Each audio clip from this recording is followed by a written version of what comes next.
सुमित्रा नंदन पंत का जन्म उत्तर प्रदेश की सौंदर्य स्थली कौसानी के ब्राह्मण परिवार में 20 मई सन 1900 की सुबह हुआ था। उनकी मां सरस्वती मूर्छित अवस्था में बेटे को जन्म देकर इस संसार को छोड़ गई। इस निर्मम आघात को प्रकृति सहन न कर सकी और उस बच्चे के लिए उसने मां का रूप धर लिया। पंत के शब्दों में, मां से बढ़कर रही धात्री, तू बचपन में मेरे हित, धात्री कथा रूपक भर, तूने किया जनक बन पोषण, मातृहीन बालक के सिर पर वरद हस्त धर गोपन। प्रकृति में मां के रूप के साथ पिता, शिक्षक, भाई, बहन और सखा को पाकर पंत उससे अपने मन की बातें करते। जीवन में कठोर परिस्थितियों को झेल कर भी वो अपनी संगिनी प्रकृति की तरह मन से कोमल ही बने रहे।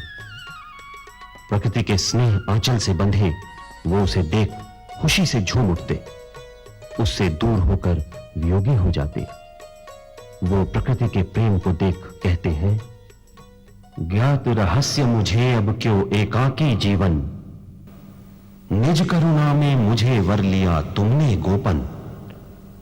नहीं जानता मां तुम कब कैसे आती हो, बन जीवन प्रेरणा नित्य नव मुस्काती हो। उनके पिता गंगादत्त कौसानी के पास चाय बागान में मैनेजर थे और घर पर लकड़ी का व्यापार था। आर्थिक रूप से संपन्न परिवार में पंत सुख सुविधाओं के बीच पले। चौथी कक्षा तक कौसानी में पढ़कर पंत अल्मोड़ा के गवर्नमेंट स्कूल में आ गए। नेपोलियन की तस्वीर देखकर बचपन में ही पंत ने अपने रेशमी घुंघराले बाल लंबे कर लिए थे, जो जीवन भर लंबे ही रहे।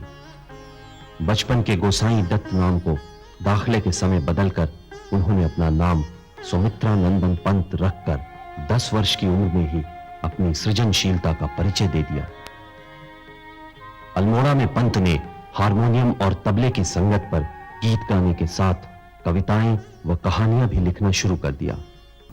अल्मोड़ा की पढ़ाई के बाद कुछ महीने बनारस में पढ़कर वो भाई देवी दत्त के साथ 19 वर्ष की आयु में प्रयाग आ गए। प्रयाग में म्योर सेंट्रल कॉलेज में दाखिला लेकर हिंदू हॉस्टल में रहने लगे।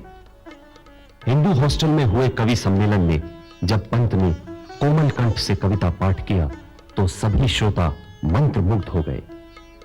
उसके बाद उनके बिना कवि सम्मेलन फीके माने जाने लगे। जो नजाकत और नरमी उनके स्वभाव में थी, वही उनकी रचनाओं में भी रही। 25 वर्ष के ऊपर तक वो स्त्रीलिंग में कविताएं लिखते रहे। पंत जी, आपकी ये लंबी कविता आत्मिका मेरे सामने है, जो आत्मकथात्मक कविता है। जी हाँ। और इसमें आपने कुछ पंक्तियां कही हैं प्रेम के बारे में। कलमश लांछन के कांटों में खिला प्रेम का फूल धरा पर, उसको छूना मोह द्रोह के भू करदम में गिरना दुस्तर। प्रेम का फूल है, लेकिन ये कलमश और लांछन के कांटों से घिरा हुआ। ये कलमश और लांछन क्या?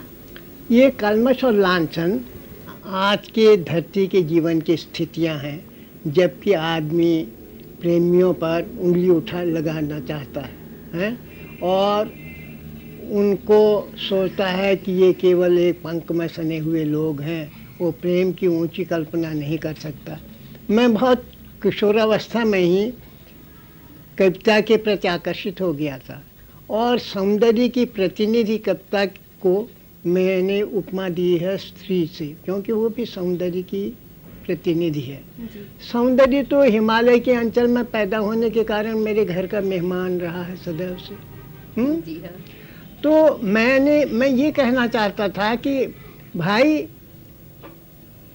अगर प्रेम की जो अवस्था आज है, जो स्थिति आज है, वो तो द्रोह से, मोह से, लांछन के कदम से घिरी हुई है। वो कभी सार्थक होगी? मैंने हमेशा स्त्री के लिए लिखा है कि उसका हृदय तो तिजोरी में बंद है। जी।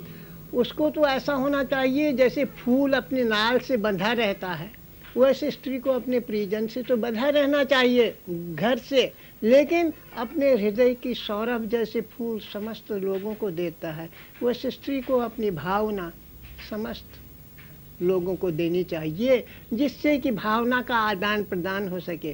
क्योंकि स्त्री का सबसे सुंदर हिस्सा देह नहीं है, उसकी भावना है। लेकिन उसका- पंत जी क्षमा करें, हम्म, इतनी भावना होते हुए और स्त्री को इतना बड़ा महत्व आपने दिया है। आपकी कविता हम देखते हैं, भावी पत्नी के प्रति भी कविता पढ़ी, और इसके अलावा एक 20वीं शताब्दी में नारी को एक बिल्कुल नया रूप देने की जब हम बात करते हैं तो आपकी कविता की पंक्ति बार बार दोहराई जाती है, देवी माँ सहचरी प्राण। इस तरह से आपने नारी के रूप को देखा, लेकिन फिर भी विवाह नहीं किया, नहीं कोई प्रेम प्रसंग हम सीधा जोड़ पाते हैं आपसे। नारी को अपने जिंदगी से इतना छूता आपने कैसे रख दिया? मैंने नहीं रखा, वो परिस्थितियों ने रखा। मैं पहाड़ पर पैदा हुआ हूँ, वहाँ तो स्त्री पुरुष दो अलग अलग धाराओं की तरह, यहाँ तो गंगा जमुना मिल जाती हैं, वहाँ कभी नहीं मिलते। जी। ये तो गांधी जी के आंदोलन के बाद लड़कियाँ रास्ते पर चलने लगी, नहीं तो वो तो घर के अंदर बंद रहती थी। तो वहाँ तो ऐसा संभव ही नहीं था कि उनकी ओर आकर्षण हो। लेकिन ये जो मैंने कविता लिखी है, तो मैंने बहुत प्रौढ़ावस्था की लिखी है। तब तक मैं बहुत कुछ सोच विचार कर चुका था प्रेम पर, स्त्री पुरुषों के संबंध पर। तो ये तो मेरी तब की कविता है। तब मैंने लिखा है कि भाई प्रेम तो अभी इस पृथ्वी पर फूल की तरह खिल ही नहीं पाया है, उसको तो द्रोह और मोह के जो कांटे हैं और जो पंख है लांछन का, वो उसे पनपने ही नहीं देता। इसमें मेरा व्यक्तिगत कुछ नहीं है, ये तो मानव जीवन का तब का इतिहास है और अब भी ये इतिहास है। और कभी मैं बहुत अच्छी तरह जानता हूँ कि मनुष्यता का विकास तभी होगा जब स्त्री स्वतंत्र होकर इस धरती पर विचर सकेगी, उसे भय नहीं रहेगा। समझ गई हैं? पंत जी, लेकिन इतने संवेदनशील कवि में और जो संवेदना का पुंज मानता हो स्त्री को, और एक सहगामिनी की इच्छा होती है हर एक व्यक्ति के भीतर, तो वो जब नहीं, किसी भी वजह से नहीं हुई, चाहे परिस्थिति की वजह से नहीं हुई पूरी, तो क्या एक उसकी छटपटाहट आपकी कविता में नहीं उभरी होगी? खूब उभरी है। आप तो जानते हैं मेरी कविता में ग्रंथि में है, उच्छ्वास में है, आंसू में है। और मैंने स्त्रियों पर मैं तो बहुत स्त्रियों को प्यार करता हूँ। ये दूसरी बात है, किसी स्त्री को अपना नहीं सका। स्त्रियों को तो मैं बहुत अधिक प्यार करता हूँ, क्योंकि मैं मानता हूँ कि भविष्य में अगर मनुष्य को कोई संस्कृत बना सकती है तो स्त्री बना सकती है, तब जब वो अपने शील में, अपने सौम्यता में, अपने सौंदर्य में रहे हैं और मनुष्य को प्यार करना सिखलाए, न कि अपने देश से, जैसे कि इस युग में देह को प्रमुखता दी गई है और देह के साजबाज से मनुष्य को फटकाए। यही शायद आपकी इन पंक्तियों में आता है, हो न सका चरितार्थ प्रेम का, धरा स्वर्ग नारी उर में स्थित, ये हृदय नहीं विकसित शोभा के, देह भाव से मन अवगुंठित। ये तो देह भाव से मन अवगुंठित हो जाता है, लेकिन देह को नकारा तो नहीं जा सकता। नहीं नकारा नहीं जा सकता। तो क्या आपने शायद बहुत आदर्श कुछ इतना ऊंचा नहीं रख लिया कि? बिल्कुल ऊंचा नहीं रखा। अगर केंद्र हृदय हो जाए, है ना, तो देह तो अपने आप आ जाएगी। लेकिन अगर हृदय ही न हो, देह ही देह हो, तो ये बतलाइए कितनी बड़ा संकट है। पंत जी, आपकी कविता में बराबर मैंने ये महसूस किया है कि नकार नहीं है, स्वीकार है। गांव में रहे तो गांव का स्वीकार, उसके बाद शहर में चले आए तो शहरी सभ्यता को भी आपने तिरस्कार उसका नहीं किया, उसको भी स्वीकारा है। आपके जहाँ रूपकों में शिल्पी आता है, कलाकार आता है, वहाँ वैज्ञानिक का एक बड़ा भारी महत्व है। ये सब कुछ स्वीकार करते हुए क्या आप कोई एक आदर्श या कोई एक परिकल्पना आपके मन में है जिसमें आप शहर का, गांव का, तमाम पुरानी नई सभ्यता का एक तालमेल बिठाना चाहेंगे? जी हाँ, ये तो मैं क्या चाहता हूँ, ये तो ये युग चाहता है। विज्ञान ने जो कि एक जड़ जगत, एक बड़ी भारी बाधा था मनुष्य के जीवन में, है ना, उसको बाधा को मिटा दिया है भौतिक विज्ञान ने। अब आप देखते हैं देश काल मनुष्य की मुट्ठी में है। देश विदेशों के लोगों के विचार, उनके धार्मिक दृष्टिकोण, नैतिक दृष्टिकोण, सौंदर्यवादी दृष्टिकोण, चाहे वो रेडियो से हो, चाहे ऐसे सिनेमा से हो, चाहे देशांतर में घूमने से हो, मनुष्य एक दूसरे के निकट आ रहे हैं, ये दृष्टिकोण निकट आ रहे हैं। जी। तो पहले ये संभव नहीं था। भौतिकवाद का या अध्यात्म का समन्वय तो इस युग के लिए अत्यंत आवश्यक ही है। हमने जो सबसे बड़ी भारी हमारी मध्ययुगीन हमारी कमी रही है, हमने एक संसार को नकारा है, जीवन को नकारा है। हम कहीं मन के जंगल में खो गए हैं, हमने कहीं अध्यात्म को एक मन के शिखर से ऊपर माना है। लेकिन आज का अध्यात्म या आज का जीवन दर्शन कहता है कि भाई, जिससे चाहे आप भगवान कहें, चाहे आत्मिक संचरण कहें, वो तो इसी जीवन के स्तर पर हमको प्रतिष्ठित करना है। अगर भगवान का नाम ही नाम आप लेते हैं तो वो तो अधूरा है। भगवान का रूप भी निर्माण कीजिए। भगवान का रूप आप जगत जीवन के ही रूप में निर्माण कर सकते हैं। तो आज तो ये निर्माण का युग है। इसमें तो विज्ञान और अध्यात्म इनको मिलकर काम करना है। वैदिक युग में हम कहते थे पदभ्याम पृथ्वी, ये जो पृथ्वी है ये खड़े होने की जगह है भगवान की। तो भगवान खड़े तो हों पृथ्वी पर। तो चाहे ग्राम जीवन हो, चाहे नगर का जीवन हो, आज आपस में उनमें अदलाव बदलाव हो रहा है चेतना में। चाहे स्थूल हो चाहे सूक्ष्म हो, वो आपस में एक दूसरे से टकराव उसमें हो रहा है। चाहे कम्युनिज्म हो चाहे अध्यात्म हो, उनकी मान्यताएं एक दूसरे में बदल रही हैं। जिसे हम कम्युनिज्म कहते हैं आज कोरा, न वो कम्युनिज्म रह सकेगा। जिसे हम अध्यात्म कहते हैं आज मध्ययुगीन दृष्टि से, न वो अध्यात्म रह सकेगा। आगे का जो जीवन होगा वो बहुत विकसित होगा और इन दोनों संचरणों को समेट कर चलेगा। मैंने हमेशा अपनी दृष्टि में ये चीज़ रखी है। ये ठीक है, मुझको इसमें पूर्णता कहिए या सफलता कहिए वैसी नहीं मिली है जैसी मिलनी चाहिए। इसका कारण ये है कि ये तो बड़ी भारी संक्रांति का युग है, बहुत बदलाव का युग है और इसमें तो चीज़ें इतनी जल्दी जल्दी बदल रही हैं। मैं जहाँ खड़ा हूँ कल देखता हूँ उससे दूसरी जगह खड़ा हूँ, परसों पाता हूँ अपने को तीसरी जगह खड़ा पा रहा हूँ। तो ये तो विश्व जीवन का एक ऐसा संचरण है इस युग में जिसको कोई टाल नहीं सकता। भौतिकता आध्यात्मिकता का समन्वय अत्यंत आवश्यक है। भौतिक विज्ञान ने मनुष्य को सभ्य बनाया है लेकिन संस्कृत नहीं बनाया है। संस्कृत के लिए हमको जो अंतर मूल्य मानव के हैं, है ना, अंतर जीवन के मूल्य, उनको खोज निकालना पड़ेगा, जो कि आपको भारतीय संस्कृत में बहुत पहले मिलते हैं, मध्ययुगीन संस्कृत में नहीं। तो इसलिए ये जो समन्वय विज्ञान और अध्यात्म का होगा, वो न विज्ञान ही रहेगा न अध्यात्म ही रहेगा, वो एक नई मानवीय संस्कृत में वो विकसित होगा। इसलिए मैं सोचता हूँ कि ये समन्वय अत्यंत आवश्यक है। विज्ञान ने देखिए ऐसी ऐसी रोशनियाँ दी हैं, प्रकाश दिए हैं कि भीतर के जगत बाहर के जगत का अंधकार एकदम आप हर सकती हैं। कोई ऐसा प्रकाश नहीं दिया कि भीतर के जगत का अंधकार हरे, मनुष्य के हृदय का अंधकार हरे।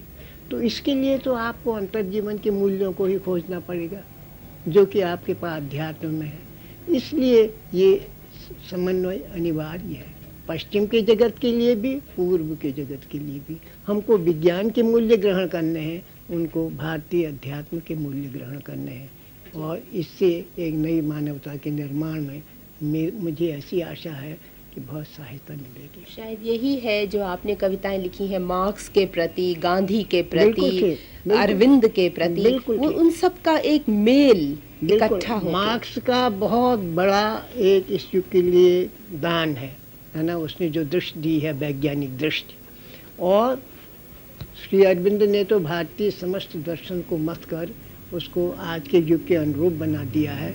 विवेकानंद ने भी ऐसा किया है।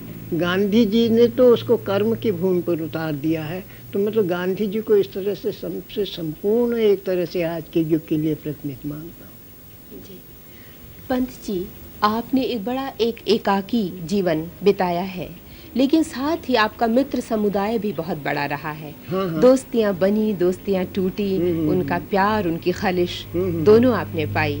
उसके बारे में कुछ कहें। बातें मैंने तो कभी एकाकी अनुभव ही नहीं किया, आपसे सच कहता हूँ। इतना ऊहापोह मेरे मन में, इतना आंदोलन इस युग के विचारों का मेरे मन में रहा है, मैंने कभी अपने को एकाकी अनुभव नहीं किया। और मेरे जो चारों ओर मित्र थे वो भी इस युग के एक एक तरह से अपने अपने विभिन्न विभागों के प्रतिनिधि रहे हैं। प्रसाद जी थे और उन्होंने कामायनी देकर इस भौतिक युग को एक अंतर्दृष्टि देने का प्रयत्न किया है। निराला तो आप सभी लोग जानते हैं, निराला मेरे बहुत बड़े मित्र रहे हैं, लेकिन हम बहुत ही अलग अलग अपने स्वभाव के रहे हैं, लेकिन स्वभाव से मित्रता में कोई फर्क पड़ता नहीं। निराला जी हमारे युग के प्रतिनिधि कवियों में रहे हैं, छायावाद के। ऐसे ही महादेवी रही हैं। महादेवी की जो गीत भावना है वो तो अद्वितीय रही है। हम सब लोगों से मैं कहता हूँ महादेवी जी छायावाद की नवनीत रही हैं, माखन रही हैं। इतनी मिठास, इतनी वेदना उनमें है और इतना सौंदर्य बोध उनके काव्य में मिलता है। उसके बाद छायावादोत्तर कवि आते हैं। बच्चन तो मेरा बहुत ही बड़ा मित्र रहा। मैं उसके घर में इतना रहा हूँ कि बहुत ज़्यादा रहा हूँ, और वैसे छोटे मोटे मतभेद बराबर होते रहते हैं मित्रों में, लेकिन इससे हमारी मित्रता को कोई वो नहीं पड़ता। तेजी जी और बच्चन मेरे बहुत परम मित्रों में मैं मानता हूँ, सब कवियों में। नरेंद्र तो मेरा छोटा भाई सा रहा है, उसकी भी अपनी एक भावना का संसार रहा है। बच्चन, नरेंद्र, दिनकर को कौन भुला सकता है। इस युग का सूर्य हूँ मैं कहता है, तो सूर्य तो दिनकर रहे ही है। तो हमारा जो युग था बात है, उसमें एक से एक, जिन्हें अंग्रेजी में ल्यूमिनरी कहते हैं, प्रकाश केंद्र, वो रहे हैं, और इससे मैं अपने को बहुत सौभाग्यशाली मानता हूँ। पंत जी, अगर आपको जिंदगी दोबारा पूरी की पूरी जीने को मिले, कौन सी ऐसी इच्छा है जो अपूर्ण रह गई, उसे ज़रूर पूरा करना चाहेंगे? मैं चाहता हूँ कि ये संसार से विषमता मिट जाए। मैं चाहता हूँ कि ये संसार मनुष्य के रहने के लायक हो जाए। ये धरती मानवीय हो जाए। इसमें स्त्री पुरुषों का चाहे संबंध हो, चाहे पुरुष पुरुष का संबंध हो, एक इस तरह का संतुलित और इस तरह का एक सजीव संबंध बन जाए, जो हम स्वर्ग की कल्पना करते हैं वो धरती पर ही साकार हो जाए। और ये तो बिल्कुल निश्चय है, स्वर्ग और कहीं नहीं है, मनुष्य के भीतर है। उस मनुष्य को अपने भीतर के स्वर्ग को इस धरती पर प्रतिष्ठित करना है। समस्त आगे आने वाले प्रयत्न इसी ओर हैं। ये आज जो इतना संक्रांति का युग, इतना बदलाव दिखता है, और ऐसे न्यूक्लियर वेपन्स बन रहे हैं, ये बन रहे हैं, ये बन रहे हैं, ये तो जैसे कि पतझड़ आता है ना, बसंत से पहले सब पत्ते झड़ते हैं, तो ये तो एक डिसइंटीग्रेशन, विघटन का युग है। पुराने मूल्य विघटित हो रहे हैं। पंत जी, आपके हमेशा एक खास एक विन्यास रहा है कपड़ों के बारे में, बालों के बारे में, और एक पूरी एक रूप छटा बनी रहती है पढ़ने वालों के मन में हमेशा से। ये कैसे आपने एक अपना विन्यास बनाया? क्या बतलाऊं, अगर मैं ये कह सकता हूँ, मैं तो जन्मजात हिप्पी पैदा हुआ। मैंने तो छुटपन से ही बाल रखे। नेपोलियन का चित्र देखा था जब मैं 4th क्लास में था, तब से मैंने उसके बड़े घुंघराले बाल, उसने मुझे बहुत आकर्षित किया, तो मैंने बाल रख लिए। कभी तो मैं पीछे बना। अच्छा। हाँ, और चूंकि मैं घर में सबका लाडला था, छोटा था, तो पोशाकें भी मैंने तरह तरह की पहनी है। मेरे कोट भी ख़ास ढंग के होते थे, और टाई भी मैं पहनता था, और टोपी भी तरह तरह की पहनता था। मखमल के कपड़े मुझे बहुत पसंद थे, मखमल के कपड़े बहुत पहनता था मैं। लेकिन फिर ऐसा हुआ कि जब मैं साहित्यिक क्षेत्र में आया, और वहाँ इलाहाबाद में एक बार द्विवेदी मेला हुआ, तो उसमें मेरे मित्रों ने मेरे गले की टाई खींच के फेंक दी। तब से मैंने सोचा कि ऐसे छोटा कोट अच्छा नहीं लगता, तो बंद गले का कोट पहनने लगा। और अब तो मैं बात ये वृद्धावस्था में जितना सादगी हो सकती है पोशाक में, वेशभूषा में, उतना सादगी पसंद करता हूँ। लेकिन छुटपन से मुझे रूप और भाव का बहुत बड़ा भारी संबंध एक मिलता रहा है, और मैंने अपने ही को सजाया है। क्योंकि मेरे घर में अगर मेरी बीवी या कोई होता तो शायद उसे सजाता, तो वो कोई बात नहीं है। रूप का मैंने हमेशा आदर किया है, और मुझे खुद अपना ही शरीर उसमें मिला, मैंने उसी को सजाया। मैं और क्या कह सकता हूँ उसमें। एक छोटी सी आपको मैं रचना भी अपनी सुना दूँ, नवदृष्टि। खुल गए छंद के बंद, प्रास के रजत पाश, अब गीत मुक्त और युग वाणी बहती अयास। बन गए कलात्मक भाव जगत के रूप नाम, जीवन संघर्षण देता सुख लगता ललाम। सुंदर शिव सत्य कला के कल्पित मापमान, बन गए स्थूल जग जीवन से हो एक प्राण। मानव स्वभाव ही बन मानव आदर्श सुकर, करता अपूर्ण को पूर्ण। और सुंदर को सुंदर।